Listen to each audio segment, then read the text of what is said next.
Kasarapan ng lechon manok ang pag-uusapan, hindi mo raw mapapaikot ang mga tiga-barangay Real dito sa Calamba, sa Laguna. Ang paborito kasi nilang lechon manok, literal na pasok sa banga. Sa halip kasi na pinapaikot-ikot ito sa baga, iniihaw nila ito sa loob ng malaking banga. Kaya ang tawag nila rito, lechon sa banga. Kung walang tiyaga, walang masarap na pagkain. Katulad ng inihaw na manok ng Laguna na iniluluto sa parang banga.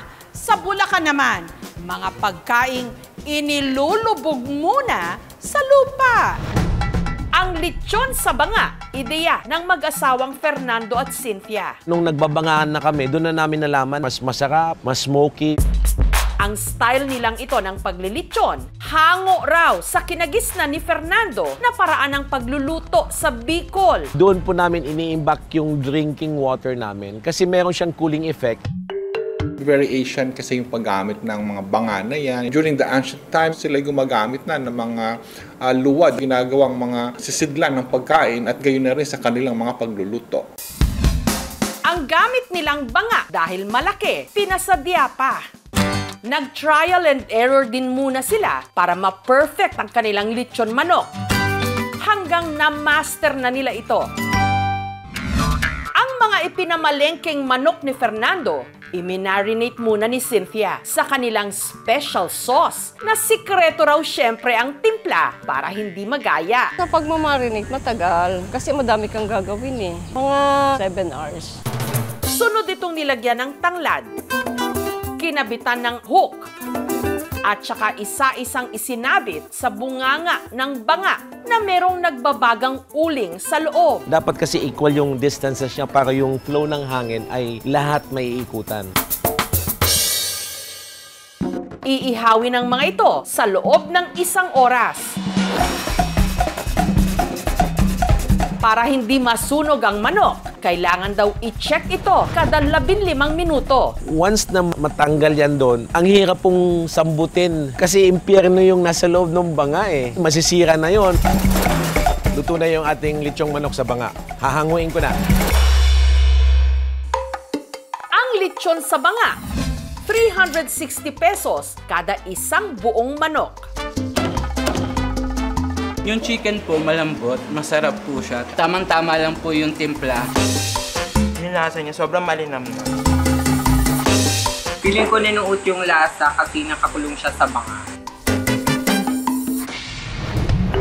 Dito naman sa Malolos, Bulacan, may tradisyonal na putahe raw na tila nababaon na sa limot. Ang kung kanilang tawagin, lumlum.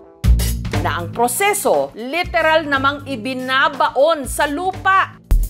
Ang pangunahing sahog sa lumlum, bangus. Pero hindi lang basta bangus. Kailangan yun daw patay na. Mientras na namatay, kumukunat yan eh. Oh, okay na itong maging lumlum. May mga pagkakataon kasi na may yung mga bangos ay nagbigla na lamang naglulutangan kasi nawawalan sila ng oxygen. Ginagawa nila itong lumlum to preserve the food. Paraan daw ito noon ng mga matatanda para ang mga bangus na nadali ng fish kill na hindi na pwedeng ibenta, mapakinabangan pa rin. Sumasarap ang lasa niya. Hindi katulad nung talaga na sariwa. Ang tanong, ligtas naman kaya itong kainin? Pwede itong may karoon ng mga dangerous or pathogenic microorganism. Hanggat maaari, lutuin natin agad. It could be killed through thorough cooking. Pagka wala ng fish kill, ang ginagawa namin, huhuli ng sariwa, binabaon sa putik. Isa pa rin daw sa nagpapasustansya yan, sa bangus. Una munang naghukay si Mang Lauro ng lupang may lalim na 5 pulgada. Sunod ditong ibinaon ang bangus at saka tinakpan ng putik. Pag kinuha mo ng umaga, kunin mo ng hapon. Malamig yung mga putik sa lupa. Pwede rin to keep it cold compared to the room temperature. But we have to be careful din also kasi baka merong mga parasite naman dun sa lupa. Hugasang mabuti. Ang paborito niyang luto sa lumlum, sinukaan.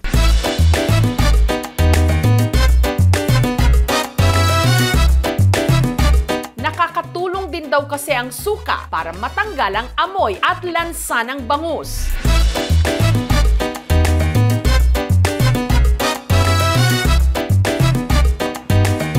Masarap, tamang asim at saka alat. Di po malangsa. Sa pulutan ito mga pangkaraniwan Ulam sa umagahan, sa tanghalian, sa hapunan. Yung iba nga pinapapak pa yan dahil masarap ang lasa Walang nagreklamo na sumakit ang tiyan ko. Basta maririnig mo lang, lumlum, masarap yan. Sana itong lumlum huwag mawala sa mga kabataan.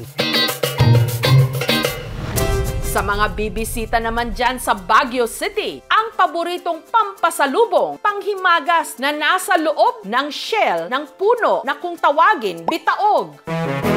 Para ito makain, kailangan munang sundutin. At dahil kakulay ng dumi natin sa ilong, ang tawag tuloy dito, sundot kulangot.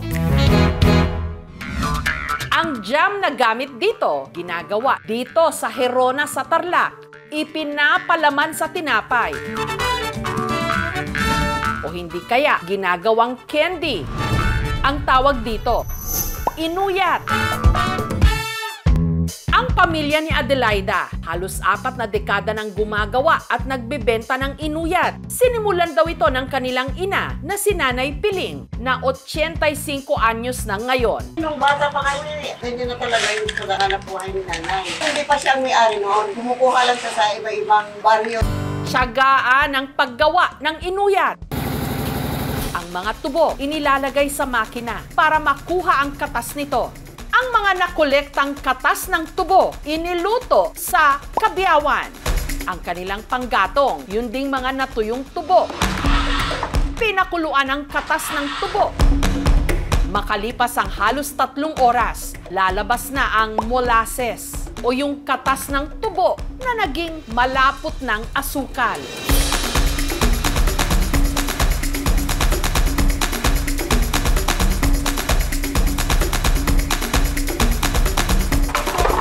Inilagay sa isa pang kawa, sinala at pinalamig bago isinalin sa lata o bote.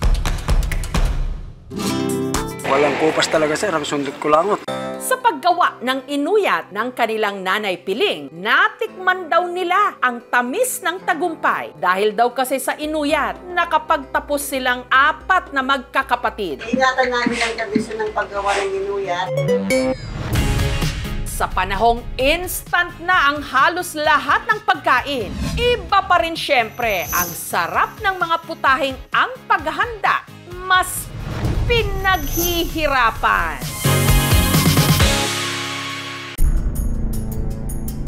Ang nananahimik na Bulkang Canlaon sa Negros Island, nito lang linggo, bigla na lang sumabog. Ikinagulat ito ng mga residente. Kamusta na kaya sila?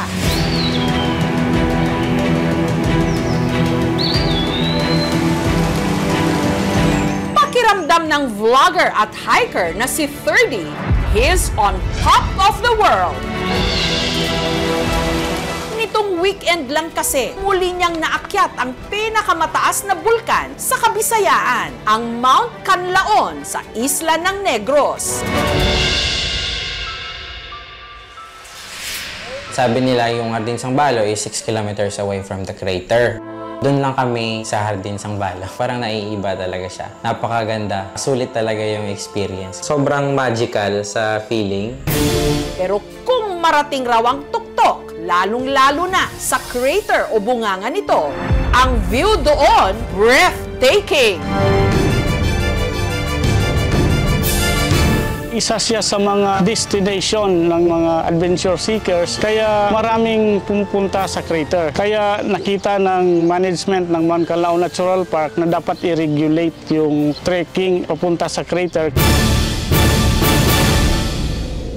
Ngunit isang araw lang matapos ang hike ni 30 sa Mount Canlaon, nagulat siya sa pumutok na balita. Ang Mount Canlaon kasi biglang sumabog. Hello, work fireworks, dili po. Nagkaroon tayo ng isang pagputok mula sa crater bandang alas 6:21 ng gabi. Tumagal ng 6 na minuto.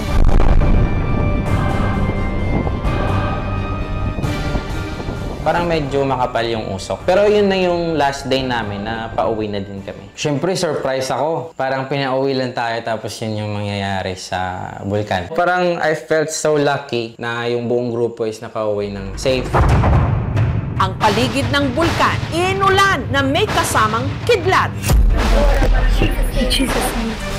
Hanggang nagbuga na ito ng makapal na usok na umabot sa 5 kilometro ang taas. Ang pagsabog sinundan ng ashfall. Ito ay naglabas ng mataas na konsentrasyon ng sulfur dioxide. Kaya ang mga bayan ng La Carlota at La Castellana sa Negros Occidental at Canlaon City sa Negros Oriental na nasa palibot ng bulkan nabalot ng abo. Parang nakahilo. Kan tapukan og abo tapos ako ang tanom daot.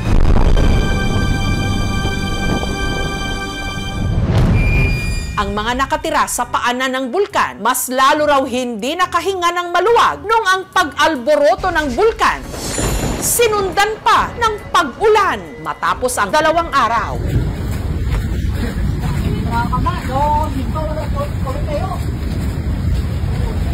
Udah buo ba? Ay,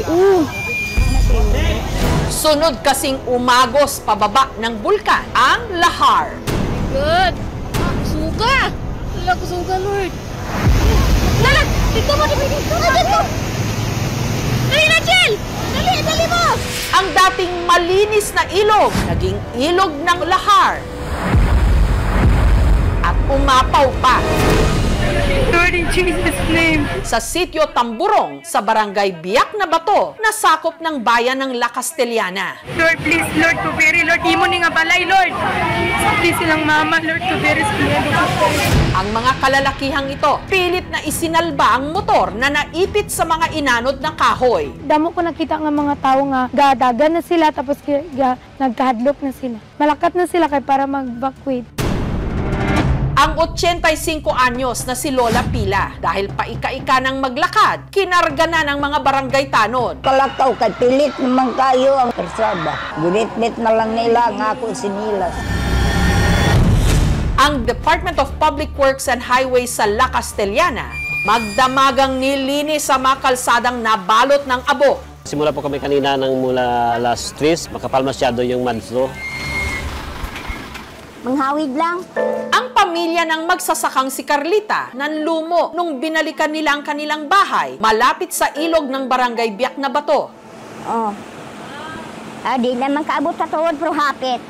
Ang kanila kasing kusina, lubog sa lahar. Tapos gibutangan akong bato para nga makaano ko sa dapugan. Dili na ko, maabot na ako din na makapagluto na. Ang kanilang banyo, ito na lang ang natira. Kadilyan na lang na din, may na. Inaban na mong diri nga sa alamre, pagkaputol na nga lubong. Pero ipinagpapasalamat pa rin daw nilang wala ni isa sa kanilang pamilya ang nasaktan. Tuamang ko sa babaw, nung ko daw mo, hawa na kuguro diri nga lugar. Magpulit lang ko sa bukid. Kung naglapit na lang kayo ang ano mo pag nagbaha.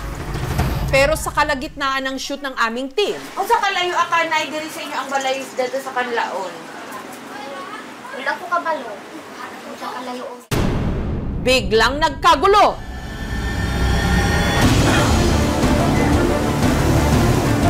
Baha na po. Ang tubig kasi na may dalang lahar, muling rumagasa.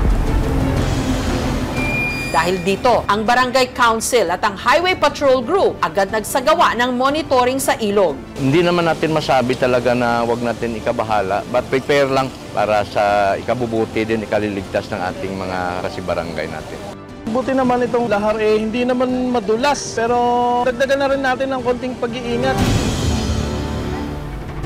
Hindi lang mga kabahayan ang napinsala sa pagputok ng Mount Canlaon. Manila sir, managyod. Daot kayo. Pati na ang mga taniman sa palibot ng paanan nito. Ang ilang lugar sa Canlaon City na itinuturing pamanding vegetable basket of Negros, nabalot ng abo. Kaya ang magsasaka mula Barangay Masulong na si Jessie, sumasakit ngayon ang ulo. Ang tanim niya kasing repolyo na nakatakda na sana niyang anihin sa katapusan ng buwan, nasira. Hindi naman di mapuslan. Daot kayo. Grabe yung abo dito sa ako ang umbra. Mahalong taro ng portfolio. Wala man, sir. Adi na jud day. Palit unta mapalit unta na ako untag sulod balay og ako ang mga fans kong mga estudyante kong mga bata ba. Naguol jud kayo. Galuan gi haguan nimo og ubra na mamatay ra ay. The local government unit have needs assessment. Sinisiguro na mabigyan sila ng mga assistance. Ang mga tourist spot malapit sa bulkan, pansamantala munang isinara sa publiko. Gaya ng Padudusan Falls na ganito na ang itsura ngayon. Kaya ang tindahan ni Leia na malapit sa waterfalls, wala ngayong kita. Wala nang turista. Mahirap po talaga, ma'am, kasi yun lang yung inasahan namin sa ngayon. Hindi kami nakatulog ng maayos kasi palagi ka nakikiramdam. Baka puputok na naman ulit. Ang Mount Canlaon, dito po nanggagaling ang tubig ng dalawang major rivers dito sa Central Negros. Ang area po na nakakover niya para sa supplyan ng tubig is 158,500 hectares.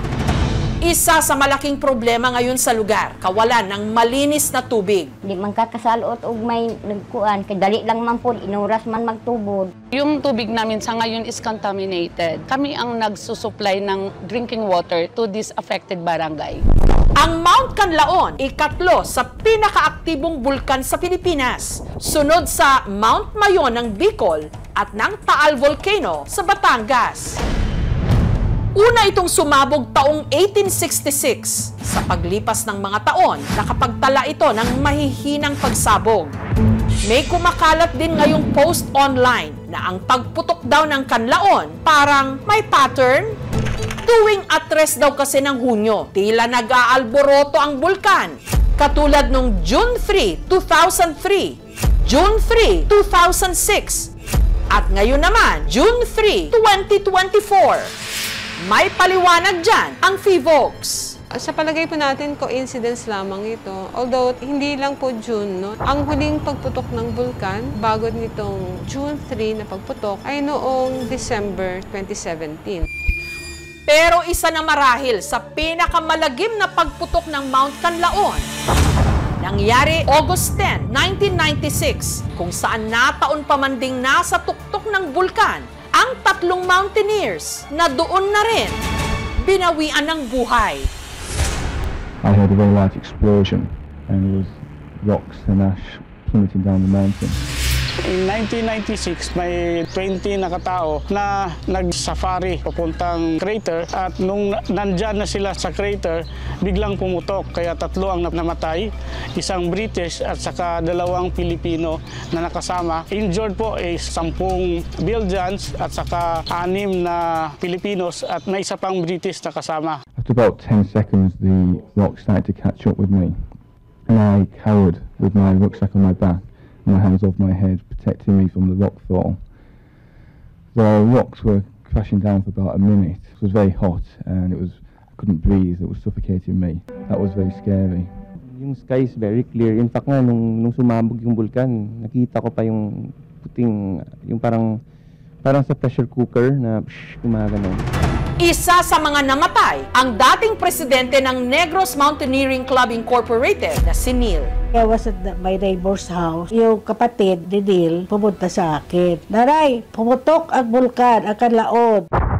Nandoon si Kuyaya. O hindi kinabahan na kami ni Tatay Yak. O ito ang the first night nang dumating sila doon sa rainforest sa Canlaon, the actual when the Mount Canlaon erupted last August 10, 1996. Siguro dito pa anak ko, dito pa. Tinamaan na sila ng mga bato na bumabaga. So yan ang the worst na siguro ikinamatay niya. Na gusto mo nandun ka, ma-comfort mo siya, ma-feel mo kung ano kanya pinifeel, malaman mo anong gusto niya. Pero wala eh. Ito ang actual na bag na ginamit ni Neil noong huling akyat nila. Kada magsakay ako ng jeep, siyempre maanuhan mo yung Canlaon. Talaga, I hate the Canlaon. Sabi ko sa sarili ko, I hate you. Oo, kasi kung hindi sa iyo, hindi na batayan ako, di ba? So, that's my feeling.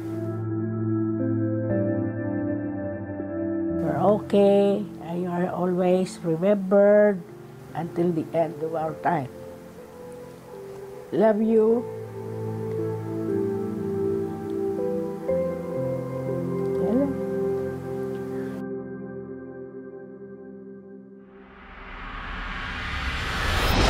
Samantala, dahil may pagbabadya pa rin ng muling pagsabog ng bulkan, nananatili ngayon sa mga evacuation area ang ilang residente. Kailangan po ang ating mga local government officials at ang mga pamayanan ay maghanda dahil sa hindi po natin alam kung anong pwede mangyari.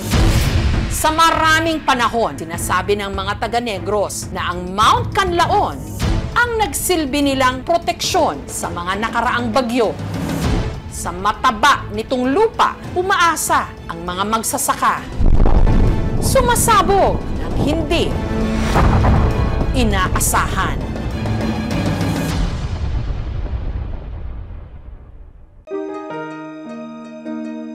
Sa eskwelahan ng Talaingod sa Davao del Norte, bumaha ng luha dahil sa ibinigay na talumpati ng top 1 nilang estudyanteng si Jenny Lynn. Ang hamak na kamote, masarap gawing kamote cue o hindi kaya sahog sa ginataan. Napakasustansya. Pero ang iba nating mga kababayan, hindi ito ang kanilang merienda. Ito na ang kanilang pinakakanin at ulam na rin, ang tanging ipinanlalaman sa kanilang tiyan. At sa Davao del Norte, may isang bata na nagtitiis sa kamote ang kamakailan lang itinanghal sa kanilang eskwelahan bilang valedictorian. Isang malaking karangalan po ang makapagsalita sa harapan ninyo ngayon. At hindi napigilan ang pagbuhos ng luha nung inilahad niya ang mga hirap na kanyang pinagdaanan. Bulang huy, saging, kamuti ang among isay.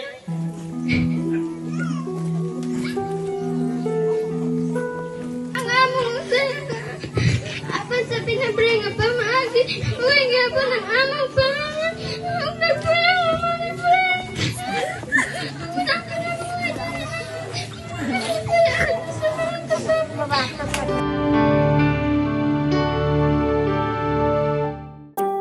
Ang dalagita sa video nakatira sa isang liblib na sitio sa kabundukan ng Talaingod, Davao del Norte. Mula Tagum City, bumiyahe ng 2 oras ang aming team patungong Barangay Santo Niño sa Talaingod. Pagdating doon, kalahating oras pang biyahe ang kailangan nilang bunuin, sakay naman ng habal-habal.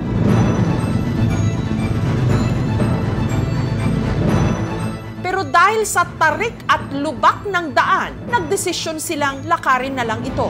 Makaya ra, sir? Makalipas ang mahigit 1 oras na lakaran, narating din nila ang sitio Nilayapan, ang tahanan ng tribo Ata Manobo. Ang ikinabubuhay nila rito, pagtatanim ng kamote, balanghoy, saging at abaka o hindi kaya paggapas ng damo. Sa kubong ito nakatira ang batch valedictorian ng kanilang klase. Ang nanguna sa 20 mga estudyanteng nagsipagtapos ng grade 6 sa Malapanit Primary School, Nilayapan Extension. Ang 13 anyos na si Jenny Lynn. Ako ang lipa-speech. Lipay ko, ma'am. Ngayon anak nga graduate ko, grade 6. Tuwing may pasok, kalbaryo ang pinagdadaanan ni Jenny Lynn bago makarating ng eskwela.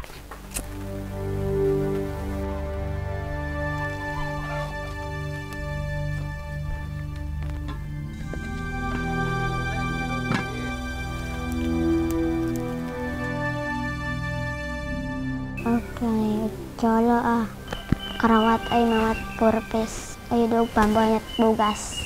Pero ang inagahan nila nung oras na yon, nilagang kamote.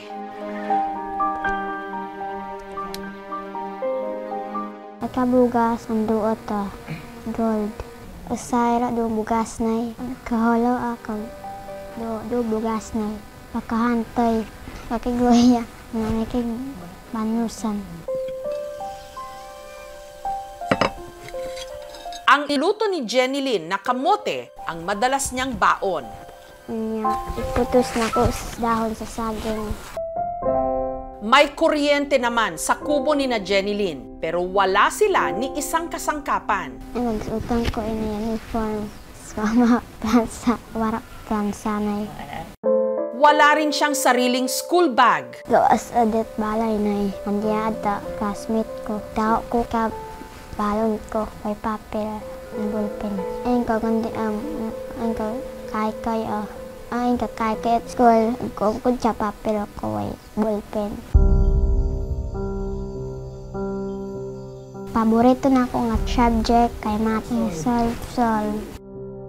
Magaling siya magbasa, magaling din siya sa pagkikisalamuha. Siya lang yung talaga ang angat no sa mga kaklase niya. May mga panahon talaga na papasok yan, walang kain. Minsan tinatanong ko, kumakain ka na ba? Hindi lang umiimik, pero alam ko no as a guro na talagang wala talaga nakakaawa. Kapag yung bata ay nasa harapan mo, gutom at saka wala po sa focus, mahirapan talaga sila sa lesson na yung tinuturo sa kanila. Paksa ng kanyang talumpati malapit sa kanyang sikmura. Bulang huy, saging. Kamuti ang aming sa'yo.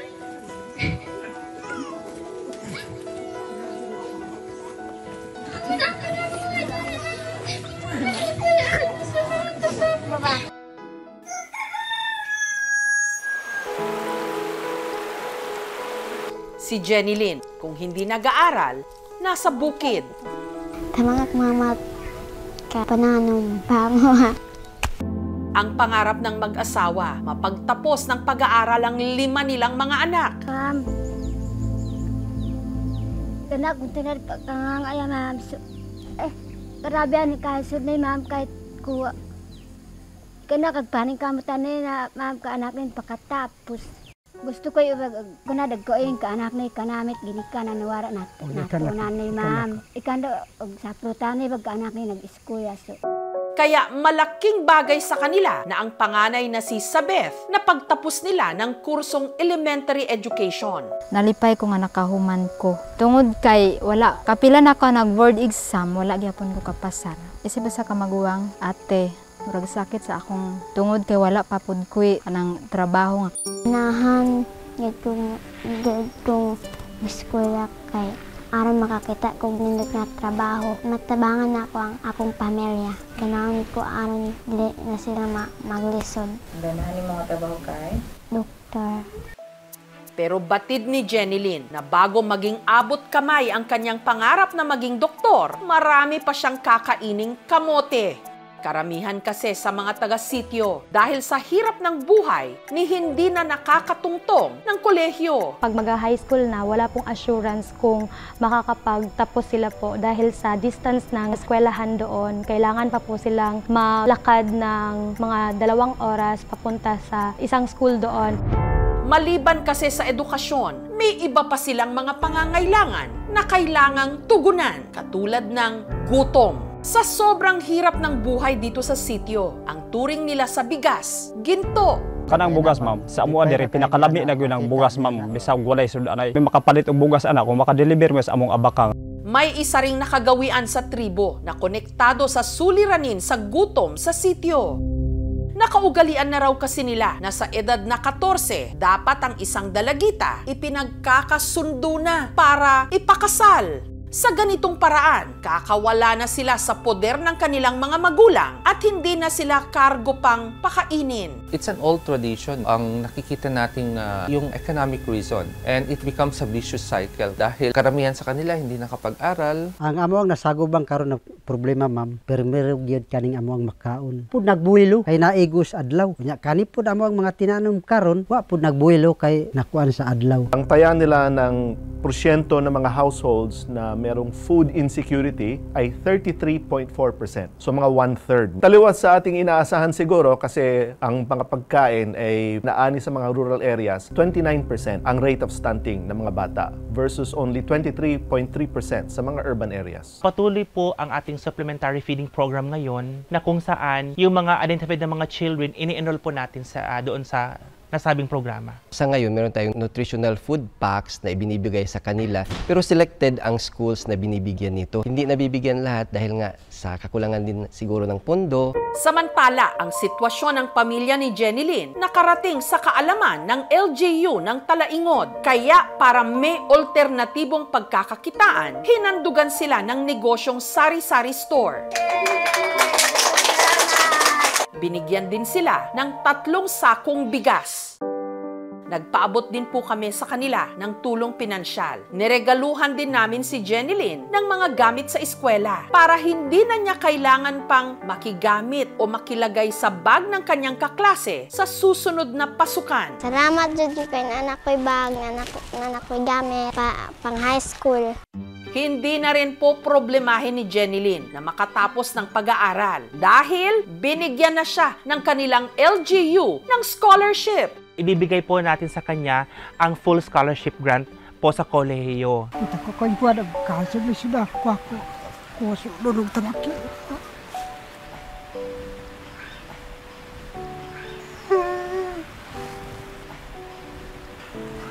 Nalipay ko, ma'am. Salamat, ma'am, kadili na maglisod si papa ug mama. Bulang huy, saging. Kamutang ang masay.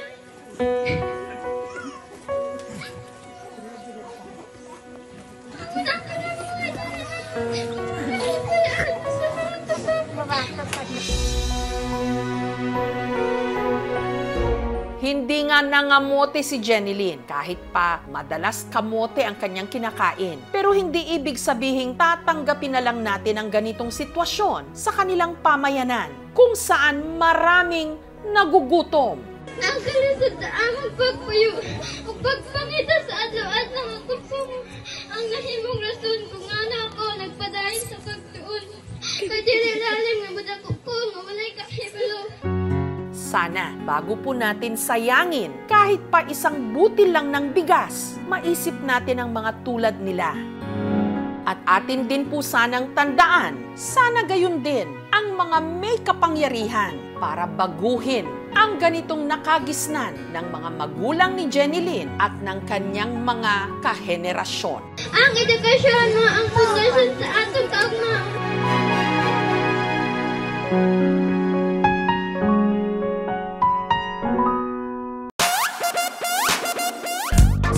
Baby Boomer, Generation X at Millennial dyan. Kailan kayo nakabili ng bahay, lupa at sasakyan? Si Alexis, 17 anyos pa lang ngayon, pero meron nang naipundar na bahay, lupa, sasakyan at may negosyo pang restaurant. Sino mag-aakala na dating tauhan lang ng restaurant ngayon may-ari na ng restaurant? Ano bang pwede nating matutunan sa mga dumaraming Gen Z ngayon na sa murang edad pa lang yumayaman? Grabe! Unang nakilala si Alexis sa pagre-review ng mga pagkain. Ayan, sir, ito naman ang titikman natin, mga kapudit. Hanggang gumawa siya ng content sa kung ano-anong life hacks. Ayun! Na-detect na nga! Ang galing, oh! So, try na natin itong gamit na to. Kalaunan, ginaya ang mga food experiment na napapanood niya sa TikTok at iba pang mga pakulo. Habang ginagawa ko nga itong ice cream roll, talagang amoy na amoy mo nga yung mangga. Talaga sobrang nakakataka. Pero ang pinaka-kinaaaliwan ng kanyang followers, ang kanyang pag-games. Kung saan ang mga kasali, mga kapitbahay niya mismo.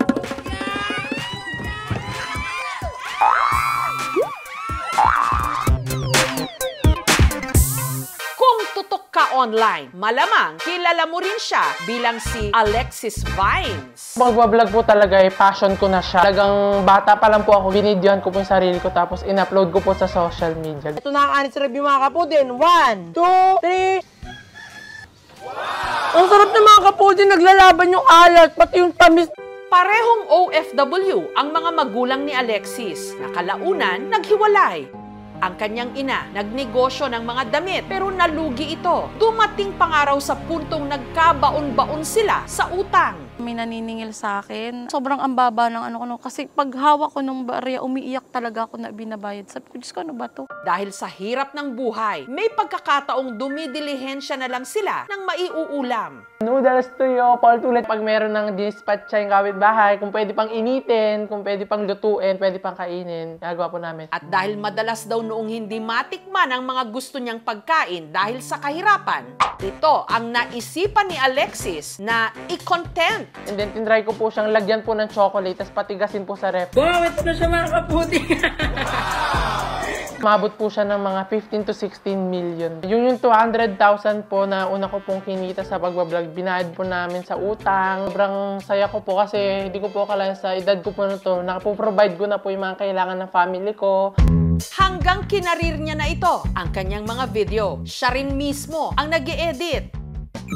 Tara na, mag-start na tayo. Tutok man sa paggawa ng content, hindi naman daw niya pinabayaan ang kanyang pag-aaral. Grade 11 na si Alexis sa strand ng ABM o Accountancy, Business and Management. Kailangan ko pong pagsabayin yung pag-shoot ng video, and at the same time pag-aaral. Kahit pa paano, sumasahod na rin po ako ng 5 to 6 digit at talaga nabibili ko na po yung mga wants po or gusto po ng family ko or yung mga dating hindi namin kayang bilhin. Nabibili na po namin. Nakakain na po kami ng 3 beses sa isang araw. Hanggang si Alexis, nakabili na nga ng bahay, lupa at mga sasakyan. Ang isa nga niyang sasakyan, pinalagyan pa niya ng kanyang mukha. Tapos pinipicturan, yung pag nakaparada yung sasakyan. Ganun po, yan lang. Kunyari nagdadrive-drive po ako.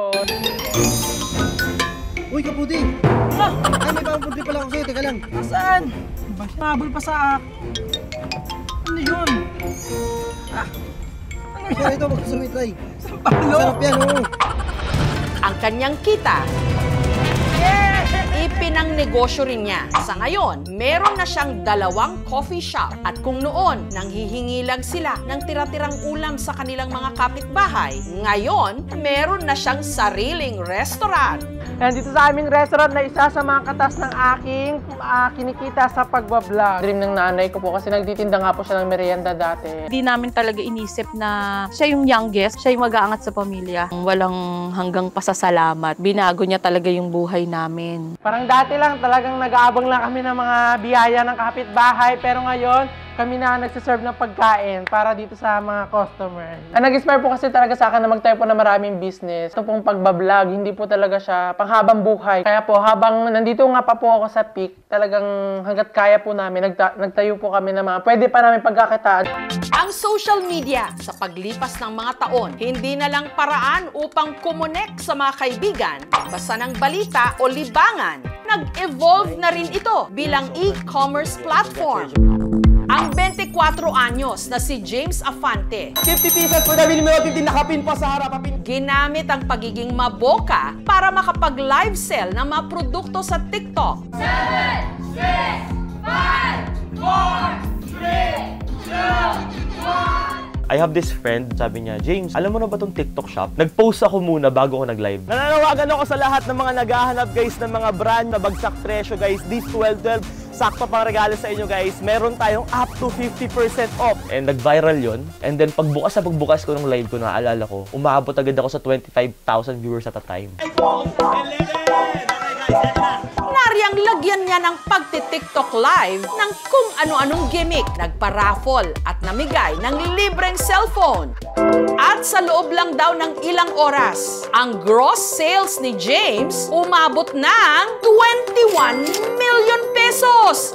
Mantakin nyo yun? 4,000 pieces sold na po tayo. Grabe. 2% ng halagang yon ang kanyang komisyon. 210,000 pesos. Not bad para sa ilang oras lang ng pagtatrabaho. Ang tinatamasang biyaya ngayon ni James, malayong-malayo raw sa kanyang kinalakan. Ganito po kahirap kumita ng pera guys. Go, go, go! laki siya sa hirap. Katunayan, ni hindi nga raw siya noon mabilhan ng kanyang mga magulang ng sapatos pang-eskwela. 2009, yung gumaganap na father ko, he died. Pag ikaw yung next na lalaki sa pamilya, sa magkakapatid, ikaw na yung next na magiging padre de pamilya. Kaya pinasok na ni James ang kung ano-anong racket at lumagari rin ng pag-shoe-shine. So sabi ko sa sarili ko, maglinis na lang ako ng sapatos para at least mahawakan ko yung, o makita ko sa harapan ko yung sapatos na gusto ko talaga na mabili. Pero sa lahat ng kanyang side jobs, sa pag-host ng TikTok live siya swinerte. Kung ikaw ay ready na, comment number 11, go! Continuously kumikita ako ng 6 digits. Sabi ko, this is a career. Dito naman tayo sa guys, ang pagdasal mo. So yun na guys. Maliban sa pagla-live sell, gumagawa rin siya ng video content. Nariyang mag-challenge sa nakakasalubong niya sa daan kapalit ng gadgets. Pag di ka gumalaw, may bagong tablet ka.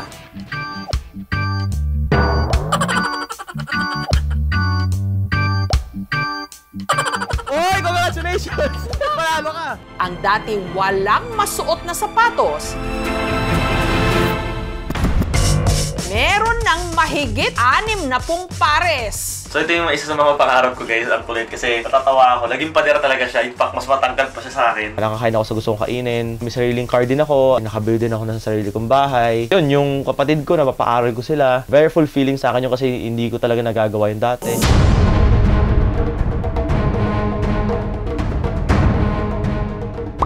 Pagpindot mo ng buy, naging 24K na siya. Nakakaloka. Yung total stock ko po ng time na yun is 40 pieces. Sobrang bibilis talaga yung mga nakatutok talaga. Like, paunahan po kasi talaga siya. So, imagine that's 30,000 people na sabay-sabay po nag-check out ng mga 40 pieces na iPhone na yun. Wala kang nag-post na nakakuha ng iPhone 11. Makikita mo, error. Baka sila lang din nag-check out niyan. Actually, may record po kami niyan. Ito po, nandito po makikita ninyo yung order ID nila. Makikita po ninyo dito na nakaship na po talaga siya lahat. Kung magtataka yung tao, about 51.60 pesos. So, 6.6 pesos yung iPhone. Pero of course, there's a shipping fee of 45 pesos. So, depende rin sa location po yun. Awit and live.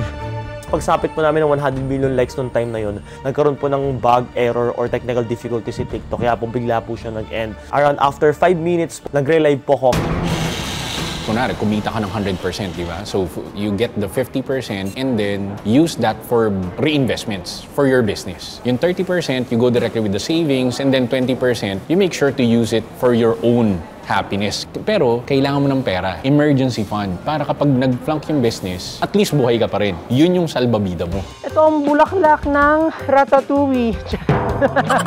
Maging consistent ka po sa ginagawa mo. Dapat po, sasabay ka po sa uso para makarelate po yung mga tao na nanonood po sa inyo. Pag kumikita na po kayo, wag po kayo mag one day millionaire.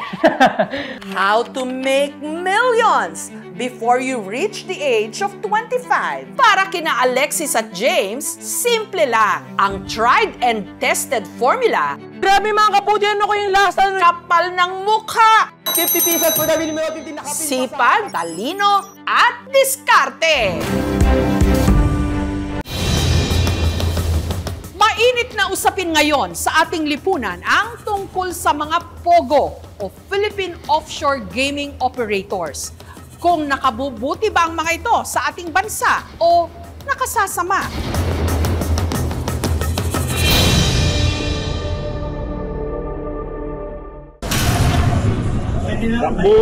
Dali-daling nag-alisan ang daan-daang taong ito nung sinalakay nitong Martes ng PNP Criminal Investigation and Detection Group o CIDG ang isang compound sa Porac, Pampanga. Dami yun, no? Ang lugar itinuturing na most notorious illegal POGO scam farm sa bansa. Dito, kalaboso ng mga otoridad ang mahigit 100 mga dayuhan na sangkot di umano sa samut-saring cyber scam o pambubudol online. Hindi lang siya scam farm, kidnapping hub pa po siya. Na-rescue rin ang ilang mga biktima di umano ng human trafficking.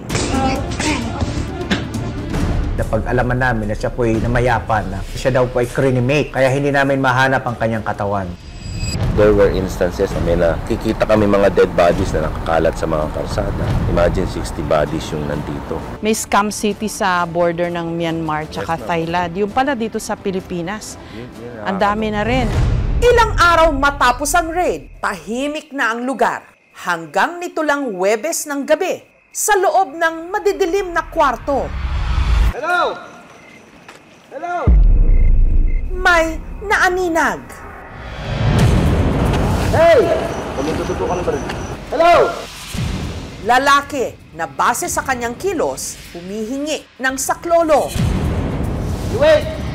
Ang nagpapa-rescue, Chinese national na nakakulong mula sa isang kwarto sa 3rd floor.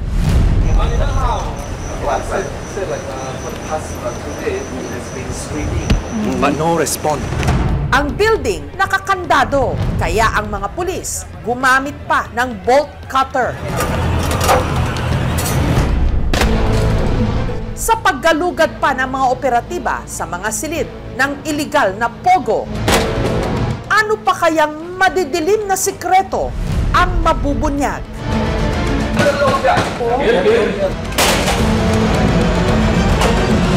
Labas ka lang! Labas ka lang!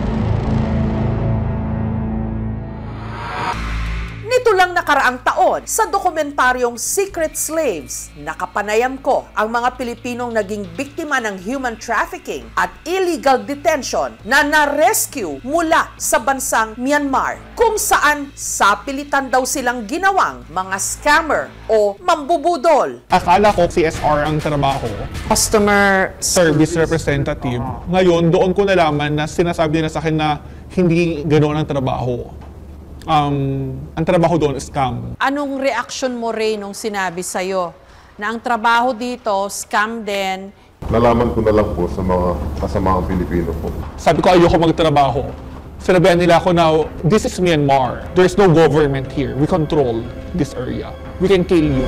As sinasabi ng kumpanya, damihan nyo yung maluloko ninyo. Dahil kung hindi, paparusahan kayo. Hampas, sipa, kung ano-ano yung hinahampas sa akin, keyboard, may kahoy, may bakal, may latigo.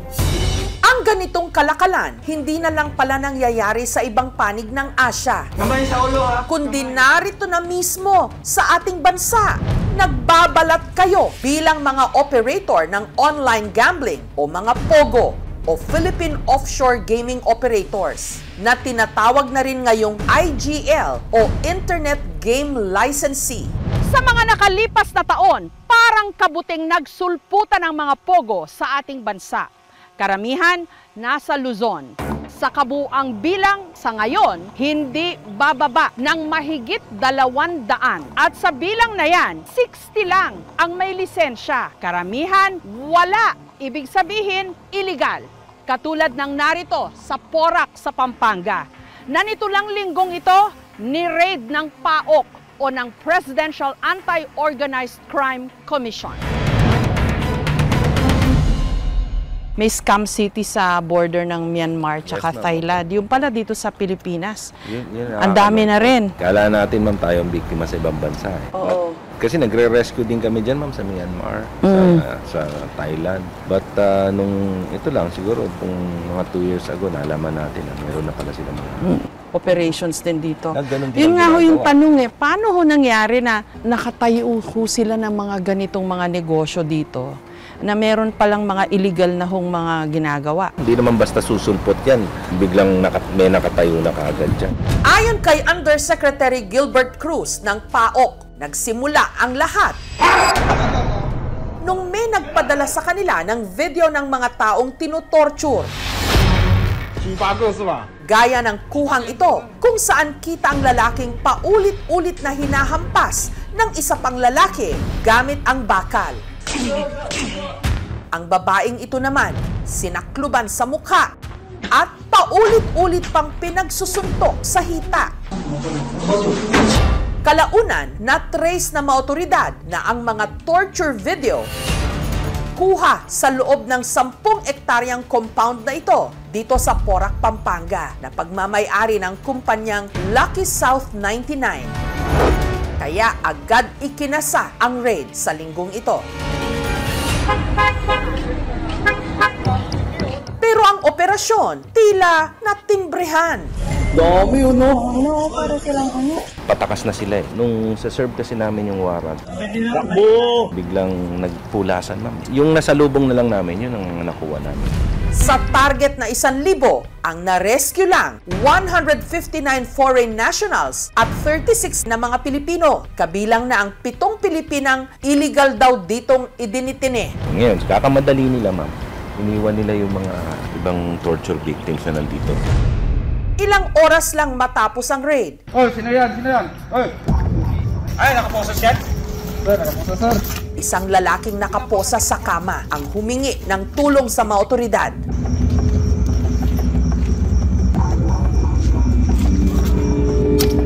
Ang lalaki, uhaw at gutom, may black eye at malalaking pasapa sa kanyang braso at likod. Nakidnap siya June 3. Merong nakatutok na patalim at pinipilit nga po siyang mag-scam. Ayaw niya. Dahil ayaw niya, pinusasan siya, pinagpapapalo siya. Ang Pogo Hub sa Porac di umano, pugad din daw ng sex trafficking. May isa po kaming video doon, hindi namin pinakita kasi medyo maselan. Isang hubot-hubad na foreign national na pinagsasayaw at binibenta online, on bidding. Samantala, dahil may nakarating na ulat sa mga otoridad na may mga naririnig pa silang sigaw mula sa mga silid sa compound, ang mga tauhan ng PAOK at ng CIDG binalikan ang lugar nito lang Huwebes. Hello! Hello! At doon, nakita nilang dumungaw sa isa sa mga bintana ang isang lalaki. Wait! Tututukan na ba rin? Isang Chino, humihingi ng saklolo. I got four. 就你一个人关在里面。He said only himself. 可以啊，胳膊上都有，现在胳膊上的还看得到，背上面我不知道，我看不到。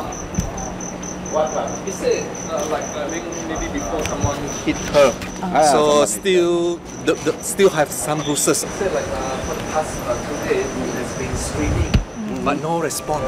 Ang building nakakandado, kaya ang mga pulis gumamit din ng bolt cutter.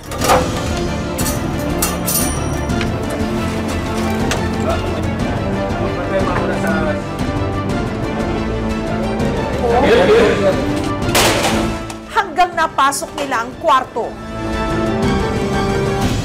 kung saan ikinulong ang lalaki na hubad at punong-puno ng pasa sa katawan. He said, rescue me. Like he was beaten up. You're safe. You're safe. You tell him you're safe. 放心了，你现在 You're the police. 他们还会过来打我吗？不会。He asked whether they were still beating. I said no. No more. Ayon sa kanya, 10 araw na siyang nakakulong sa kwartong ito. Yung ibang torture victims na nakita natin, pare-parehas naman po ang storya. Hindi sila nakakaabot sa kota nila.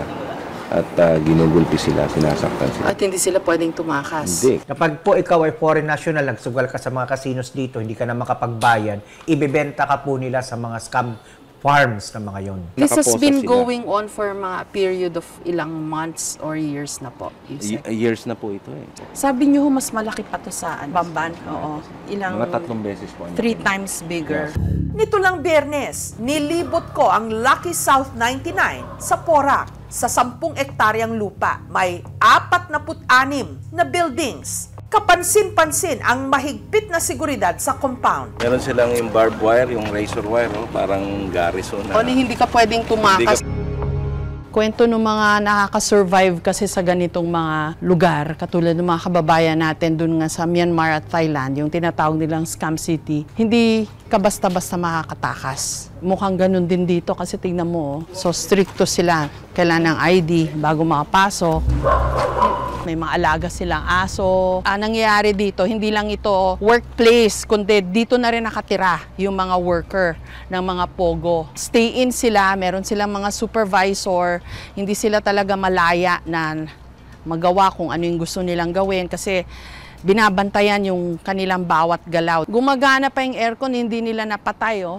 May mga sampay silang mga damit. Ang nakakapagtaka lang dito, nasa sentro ito eh. Malapit lang sa Angeles at Porac. Parang subdivision pa nga yung kinaroroonan nitong Pogo na to. Walang kamalay-malay siguro yung mga kapitbahay dyan na kung ano-ano na palang mga illegal na activities yung nangyayari sa mga loob ng opisinang ito. Totoo niya, kung hindi lang na ano yan, hindi namin talaga alam yan. Ang mga nadakip na mga dayuhan, mga Chinese, Vietnamese, Malaysian at Burmese nationals, narito ngayon sa holding facility ng PAOK. Isa sa ilalim sila sa immigration inquest bago tuluyang ipa-deport sa kani-kanilang mga bansa. We didn't live there. We didn't work here there, and we just sit on the car. Ang isa sa kanila, ang Chinese national na na-rescue sa 3rd floor. Eksklusibong nakapanayam ng aming team. Itago natin siya sa pangalang Peter. Ayon sa kanya, iniwan niya ang trabaho niya sa China dahil may kaibigan siyang nakapagsabi na mas mataas ang sahod sa Pilipinas.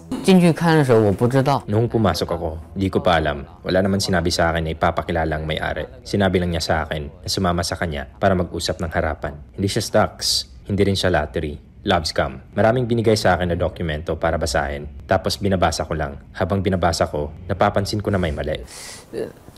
Pero si Peter, hindi na nga raw nakakatanggap ng sahod, sinaktan pa ng kapwa niya Chino.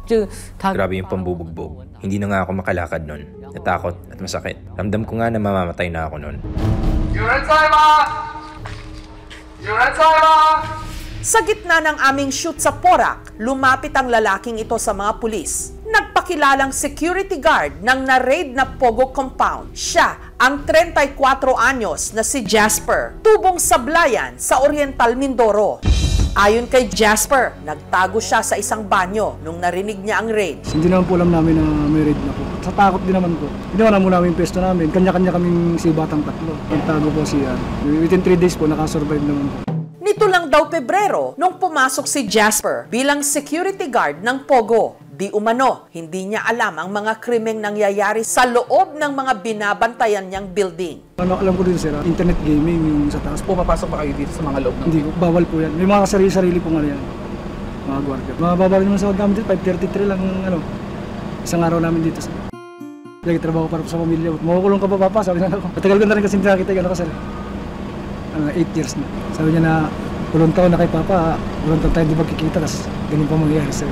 Philippine Offshore Gaming Operators o POGO in short. Sa madaling salita, online sugalan. Itinayo ng mga dayuhan, winelcome sa ating bansa nitong mga nakalipas na taon. Bakit nga naman hindi? Gayong malaking pera at maraming trabaho ang hatid nila. Ayon sa PAGCOR o ang Philippine Amusement and Gaming Corporation, 2003 pa talaga nagsimulang mag-operate ang mga POGO sa ating bansa. Taong 2016, sa ilalim ng Duterte administration, sinimulan itong i-regulate. Yung POGO na yan, insofar kami dito, malinis yan. Laro yan para lang sa kabila. But it employs something like 20,000 dito sa Maynila. Para sa taong 2023, 5.2 billion pesos ang naipasok daw sa ekonomiya ng Pilipinas ng mga legal na POGO industries. Karamihan sa mga parokyano nito, Chinese nationals. Illegal po ang sugal sa China. Kaya actually itong mga POGOs na to, they are moving overseas. Ang pangako ng POGO, makapagbigay ito ng maraming trabaho para sa mga Pilipino. Well, they provide employment. Halimbawa, may mga shuttle nila, may mga drivers yan, may mga food providers yan, may mga nagpaparent ng mga bahay, may mga call centers tayo that cater to them. So, ang employed yan, mga Pilipino na. Dati ho kasi pag sinabing POGO, wow, pera yan. Maraming trabaho ibibigay sa mga Pilipino. Malaking dolyar ang ibibigay sa ekonomiya. Wala ho tayong kamalay-malay, may ganito pala ho mga nangyayari. Yun ho kasi yung pangako dyan, di ba? Na maraming trabaho. Pero sa nakikita po namin, majority po, o sabihin na natin 85% na nagtatrabaho po rito, mga banyaga, 10% na naiiwan, ng mga Pilipinos, yan po yung mga sa maintenance, yan po yung sa laundry nila, yan po yung sa housekeeping. Gayunman, marami sa mga POGO hindi nakakabayad ng tamang buwis. Napaka-unfair, napaka-nega na nila sa ating bansa. Ang laki nga ng pagkakautang ng mga pogo sa ating bansa in the form of taxes. May nabisto ring posibleng torture chambers sa isang pogo sa Pasay. At sa mga sumunod pang taon, unti-unti nang sumingaw ang baho ng mga illegal na pogo sa bansa na napag-alamang ang iba, ginamit pang kidnapping at cybercrime hub. July 2023, sa Las Piñas City, isang pogo hub ang ni-raid na pugad di umano ng mga scam gaya ng fake shipping, fake online charity, fake shopping websites, at iba pa. 1,534 na mga Pilipino at 1,190 na mga dayuhan ang na-rescue mula doon. Bukod sa mga illegal na gawain sa loob ng Pogo Hubs, dati nang sinabi ni former Defense Secretary Delphine Lorenzana na nababahala sila sa mga lokasyon ng Pogo Hubs kaugnay ng ating national security. Makikita mo na yung siguro maraming tao dyan na palagi nandyan. It's very easy for these people to siguro shift their activities to spying. Bago i-raid ng mga otoridad ang Pogo sa Pora, nauna na nilang sinalakay ang Pogo compound sa Bamban, Tarlac. Bukod sa magagara nitong villas, scam hubs, at naglalakihan pang mga tunnel, 875 na mga foreigner ang na-rescue. 6 sa kanila, kumpirmadong wanted pa sa China. Naging mainit din itong paksa sa di umano koneksyon dito ng sinuspinding mayor ng Bamban, Tarlac na si Alice Guo. Nung hindi pa siya mayor, nag-apply para sa letter of no objection sa municipal council. 2 sa mga kasosyo niya sa Zhunyuan ay prime suspect sa pinakamalaking money laundering case sa Singapore. Kwinestyon ang citizenship ng mayor sa Senate hearing. Saan po yung bahay ninyo nung ipinanganak kayo? Hindi ko na po, Your Honor, hindi ko na po alam. Sino yung homeschool provider ninyo? Your Honor, ang teacher ko po si Teacher Rubilin. At lumaki po ako sa farm. Isa na rin po yung na-mention ko po nung nakaraan po na Senate hearing, si Teacher Rubilin po, nakasama ko rin po siya. Hanggang nagsimula ng magsuspetsa ang mga mambabatas kung si Mayor Guo nga ba ay espiya ng China. Ang daming lumalabas na mga outright lies o kaya inconsistencies at contradictions sa kanyang mga sinasabi at yung lumalabas sa mga dokumento mismo tungkol sa kanyang identity, pati yung nasyonalidad at actual existence ng pareho niyang mga magulang. Samantala, sa gitna ng patuloy na pag-iimbestiga sa Bamban Pogo at kay Mayor Guo, may bagong karakter na lumutang ang kapitan ng barangay ng San Vicente sa Bamban, si Kapitan Shandel. Ayon sa kanya, sinuspindi raw siya ni Mayor Guo sa pagkakapitan ng barangay dahil di umano pinigilan niya ang pagbili ni Guo ng lupa sa likod ng kanilang barangay hall na aabot ng 54 hectares. Yung lupa po na ito na ibinebenta po ni Oscar Rivera, doon po daw sa kaibigan ni Mayora. Sako po ng Cesar Dubento, sir. Buong Kapatagan na to hanggang doon sa may paanan ng bundok na yan. 1.5 kilometers so Clark na. Andiyan na po halos lahat ng mga pasyalan ng mga mayayaman. The law on ancestral domain is under Republic Act 8371, the Indigenous Peoples' Rights Act of 1997. The law says that the ancestral lands are community property. Hindi siya pwedeng ibenta. Nung tanungin namin ang leader ng mga indigenous people sa Barangay San Vicente, inamin nito na lumapit sa kanya si Mayor Guo patungkol sa lupa. Pero hindi naman daw ito binibili ni Guo, kundi gusto lang rentahan. Ang kinulang niya, maghanap siya ng konting paglagyan lang ng eskwela. Sinubukan naming hinga ng pahayag si Guo, pero hindi siya nagpaunlak. Samantala, ang inaalam ng mga otoridad ngayon, sino ba ang nasa likod ng higanteng pogo sa Porac? Itong mga susunod na mga araw ko siguro makikita natin kung sino nga ba ang tunay na may-ari sa likod nitong Lucky South 99. At mabibigla ho ang sambayan ng Pilipino kung sino nga ba talaga nasa likod. Bukod sa pagtutugi sa dapat managot, ang PAOK patuloy na nangangamba na marami pang biktima ang nakakulong sa loob ng napakalawak na compound ng Lucky South 99, lalo na't hindi lahat nakakauwing buhay. There were instances na may nakikita kami mga dead bodies na nakakalat sa mga kalsada. Imagine 60 bodies yung nandito. So matitrace nyo? Yes ma'am. Ang nangyayari kasi pag nakuha namin yung picture ng dead body, and then mukhang Chinese, ko-coordinate namin sa embassy. And then malalaman namin sa embassy na may missing person pala sila. Meron pa kayang tao ngayon dyan? Meron pa raw isang babae kagabi na parang mahina na yung boses and then bigla na lang nawala yung boses. Banda rito po yung dito? Boses ng babae na mahina and then nawala na yung boses niya. Magandang gabi sa ating lahat. Nandito tayo ngayon para i-implement itong search warrant number 24-06. Kinagabihan sa bisa ng search warrant na mula sa Regional Trial Court ng San Fernando City sa Pampanga, pinasok na matauhan ng CIDG ang kwarto kung saan daw narinig ang boses ng babae.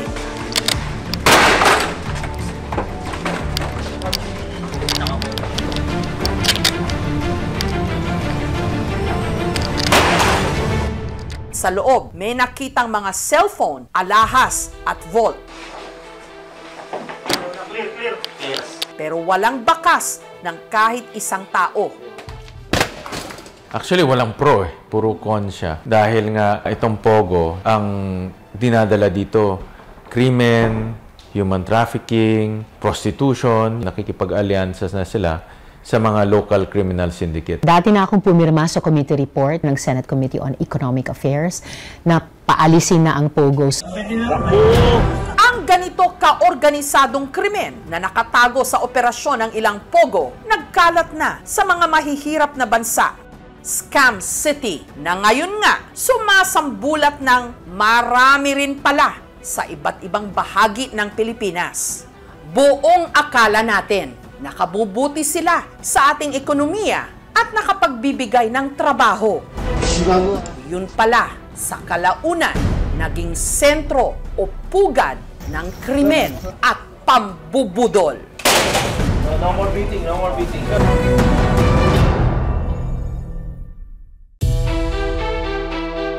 Sa ginanap na moving up ceremony sa isang junior high school sa Kalubian, sa Leyte, agaw pansin ang isang completer o isa sa mga nagtapos.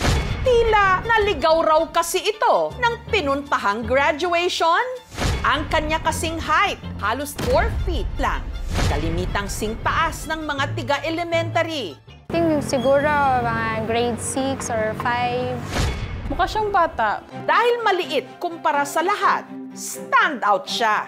Idagdag pa na ang kanyang face card o mukha, sing-amo ng anghel, katulad ng kanyang pangalan. Siya si Angel.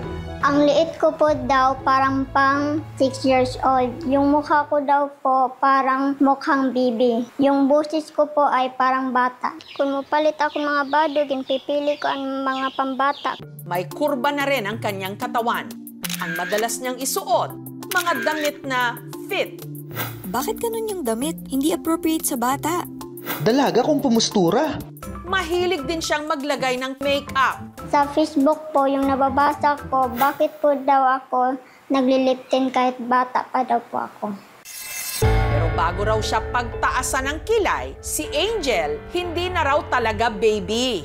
Dahil ang totoo niyan, 17 anyos na siya. Dalaga na.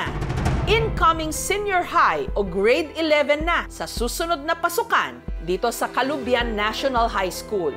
At kakagraduate lang with honors. Dahil kapos sa height. Kailangan ko po matungtong halingkuran. Para maabot ko po mga kutsara at plato sa tinidor. Hindi rin naaabutan ako ng mga gusto kwaon. Natatakot din po ako magtaas ng kamay pag mag-answer po ako ng blackboard kasi hindi ko po maabot. Gayunman, meron din naman daw siyang perks o kalamangan sa iba. An advantagehan akong kamubo, ang pag-discounthan pamasahe tapos nauuna ako ang pila. Bunso ng pamilya si Angel. Sa 7 magkakapatid, siya lang ang may ganitong kondisyon. Maselan daw siya noong ipinagbuntis ng kanyang inang si Nelsa. Waray na akong magdahom, sir, nga mga anak ko kay Angel, kaya na akong edad. Kaya pag panganak na akong iya, 45 na akong edad, magminupusal, bibi. Tikangan kito palaglag, magtutulo ka bulan. Hangtod naglima. Pag abothan 5, naluoy man ako. Amo to nga gipadayon kung wala to pagburo na akong sir. Sa kabila nito, malusog daw itong ipinagdalang tao ni Nelsa. Dako ang bata, tiyanakon. Akong guritugin kuan nga ampo ang Ginoo nga normal na akong pagpanganak kay kami kwarta. At normal itong isinilang. Pinangalanan nga nilang Angel sa paniwalang hulog ito ng langit. Pinanganak ko hiya 9 pounds. Hiya ang pinakabugat pagkuan na akon. Pero habang lumalaki si Angel, marami raw silang napansin. Dugay siya makalakaw. Silang doktor nga mahina ko no ang mga bukog ko no ni Angel. At nung nag-10 taong gulang na si Angel, napansin daw niyang parang tuluyan ang huminto ang kanyang paglaki. Napapansin din yung mga kaedad ko, ang lalaki nila, tas ako, ang liit pa rin. Tas napapansin ko din yung mga pinsan ko na abot yung height ko po. Ang sabi po ng doktor, bilhan po daw ako ng vitamin. Araw-araw ko naman po yung iniinom yung vitamins po. Pero walang nangyari. Ang liit ko pa rin. Hatanan na akong anak, ito na among pinalangga. Kami nga mag-asawa. Alagang-alaga, sir.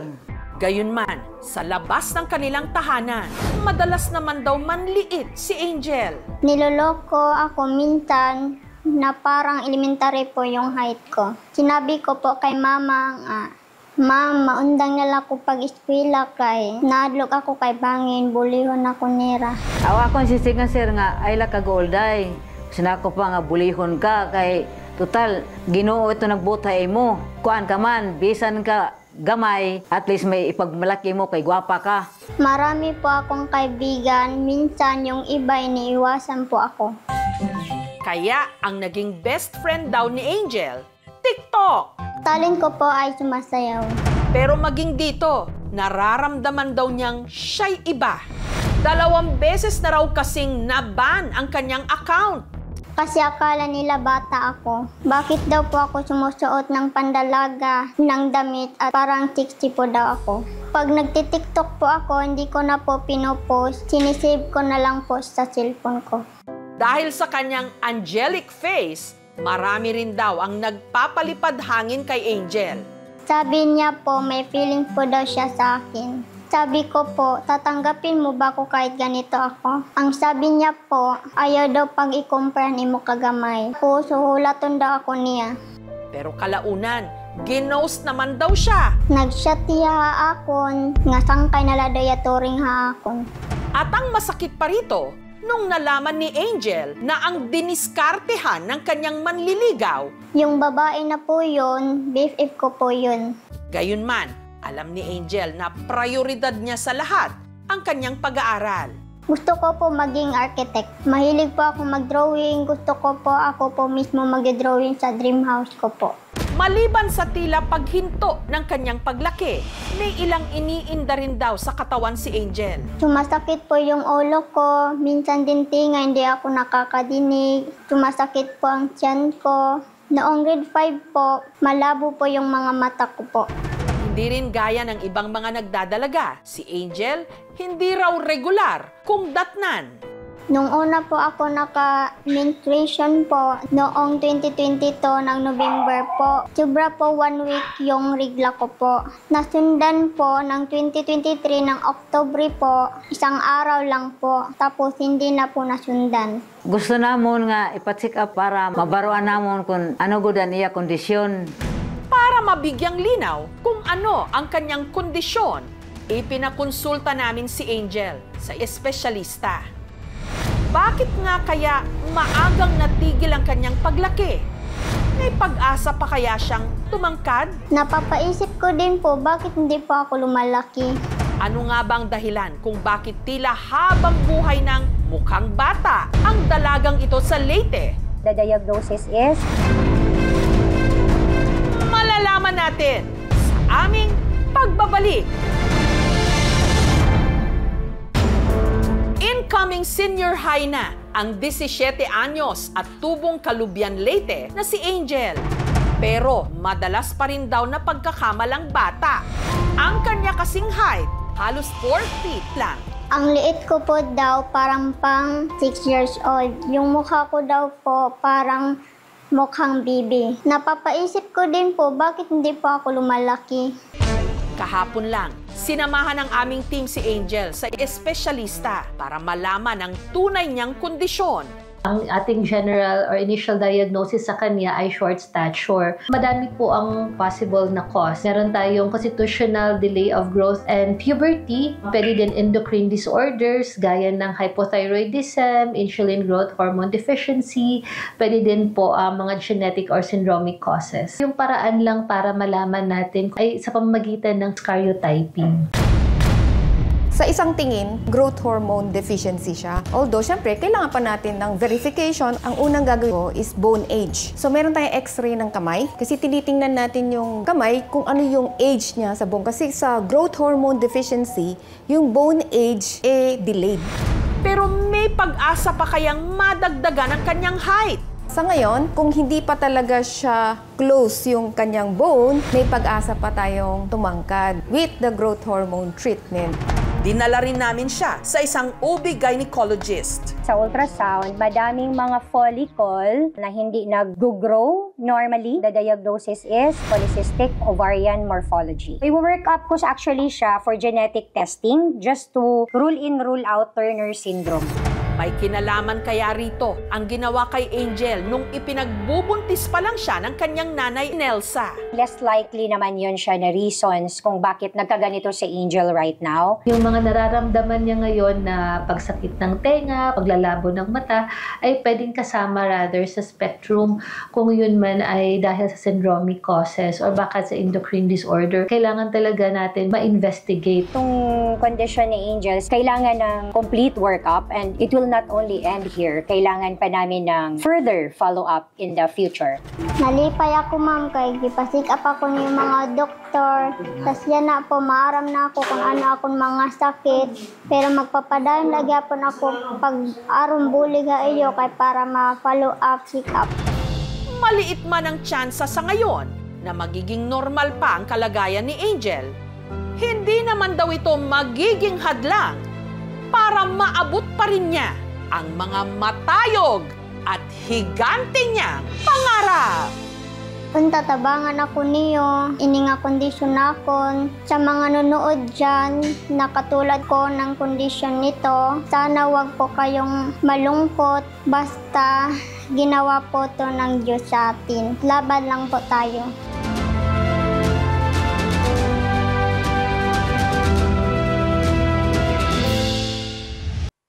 Thank you for watching, mga kapuso. Kung nagustuhan niyo po ang videong ito, subscribe na sa GMA Public Affairs YouTube channel. And don't forget to hit the bell button for our latest updates.